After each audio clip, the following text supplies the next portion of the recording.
Hello, and welcome to It's a Miracle. I'm Nia Peeples. And I'm Richard Thomas. As we've seen again and again on this show, miracles can happen anywhere and at any time, and sometimes they can come from the least likely of sources.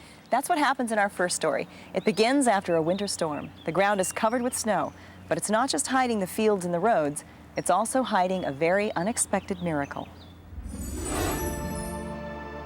It was February 1982. A fierce snowstorm had dumped more than a foot of snow on rural Pennsylvania. Temperatures were well below freezing, and homemaker Chris Clark Davidson was concerned about her grandmother. It's been almost 2 weeks. My grandma lived out in the middle of nowhere, so we would come every couple of weeks to take her down to the grocery store and to make sure that everything was in order with her. Because of the weather conditions, Chris's mother, Elaine Knaus, volunteered to help care for Chris's 2 small children during the 100-mile ride. Let's go. Yes. We've done it many times, so it was just a normal happening for us. We expected to drive over to her place, take her shopping, and then head on home. To make better time, Chris decided to take a country back road that would shave an hour off their round-trip schedule. In the summertime, it was a good shortcut. But winter road conditions were another matter, and Chris soon started having second thoughts about her decision. The more we traveled on the shortcut, the worse the roads seemed to get. Suddenly, a car came roaring down the middle of the narrow road in the opposite direction.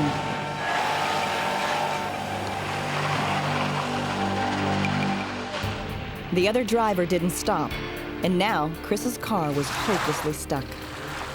I tried to put the car in reverse and back up, but it just sat there and spun. There was nothing to do now but sit and wait. But how long would it take before someone came along to help?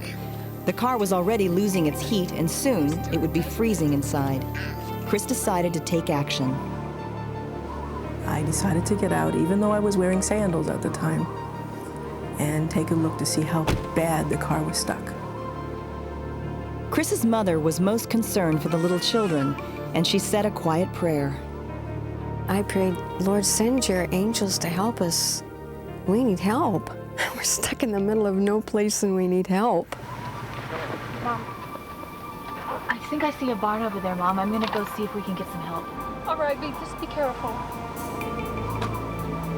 In spite of the snow and ice, Chris headed off towards a farm in the distance, hoping there might be a tractor or other equipment to help pull her car out of the drift.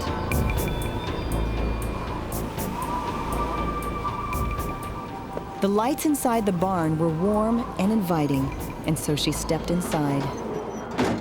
I was immediately hit by a blast of warm air which fogged my glasses. I could hear voices, so I headed in that direction. I saw 2 young men playing around. They were throwing things at each other, laughing and joking. Excuse me. Hi. Hi. Can I help you? They were very polite to me. As a matter of fact, when they asked me if they could help me, I saw genuine concern when I explained my situation of having my mom and my 2 children out in the car in a snowbank. Next thing you know, there was a blue pickup truck waiting. For a moment, Chris wondered if she was making the right decision, getting into a truck with 2 strangers. But I thought of my children and my mom being stuck, and I slid in and he slid in behind me. He took off fast, and we barreled down the road towards my car. At one point I said, Do you want to drive your truck like this?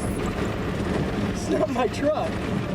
And as they headed toward her car, she became even more concerned. Okay. When the driver reached Chris's car, he drove right past it as if it wasn't there. Why didn't they stop? Where were they taking her? Stay tuned for the exciting conclusion when It's a Miracle continues.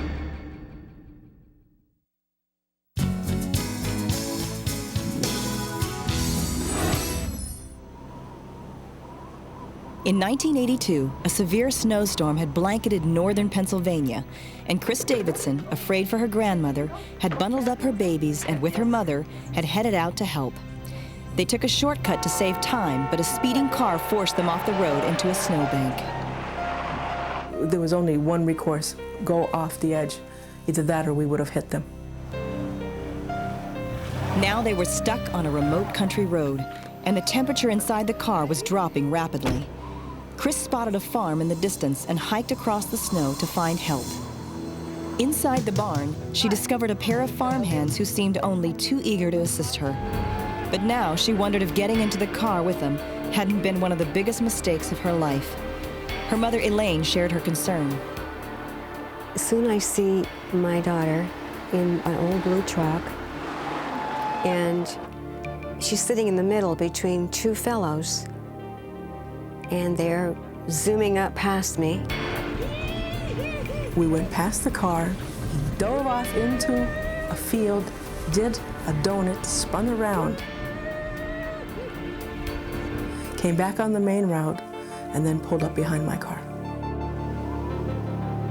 Chris was still shaken, but her fears disappeared as the two young men went to work, hooking the car up to their truck and towing it out of the snowbank. I was very relieved that everything was okay, that we were able to get out of the ditch so easy. They peeked into my window after they were all done, and they said, "Everything okay?" And I said, "Yes." And I offered to pay them, and they refused.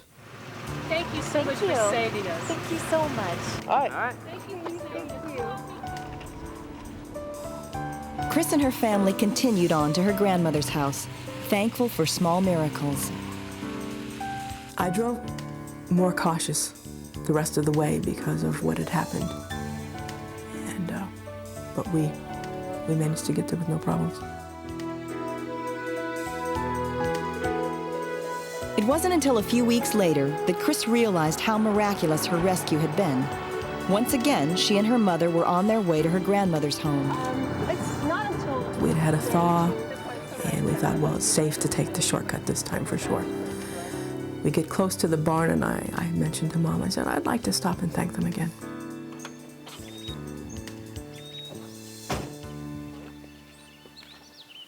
Chris approached the barn and peered inside.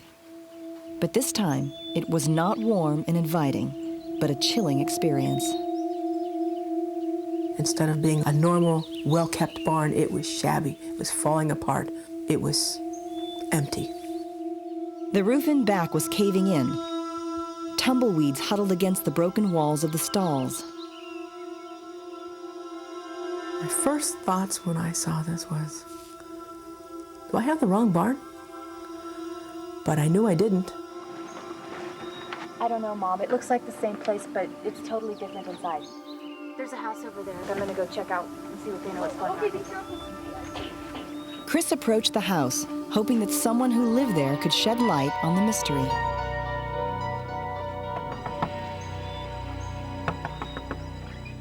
Hi, can I help you? Hi, I was here a few weeks ago with my mother, and there were some young men over at this barn that helped us. No. She said, this barn has not been working in years. Has not been used. Nobody has worked in that barn for years. I was stunned when she said that. And I could almost hear the sound of the Twilight Zone playing in the background. Hi, can I help you? Hi, yes. Who were these farmhands who had cheerfully interrupted their work to help Chris? How could this old wreck of a barn have housed the clean and well-kept stables that they had so happily worked in? All my life I've listened to my mom tell me about how the angels will help you if you ask. And the first thing that came out of her mouth when I told her what the girl across the road had said was, we must have had help. I think that God sends his angels when we can't help ourselves, when we have impossible situations that really call for a helping hand, and they're there. For Chris, it was a lesson.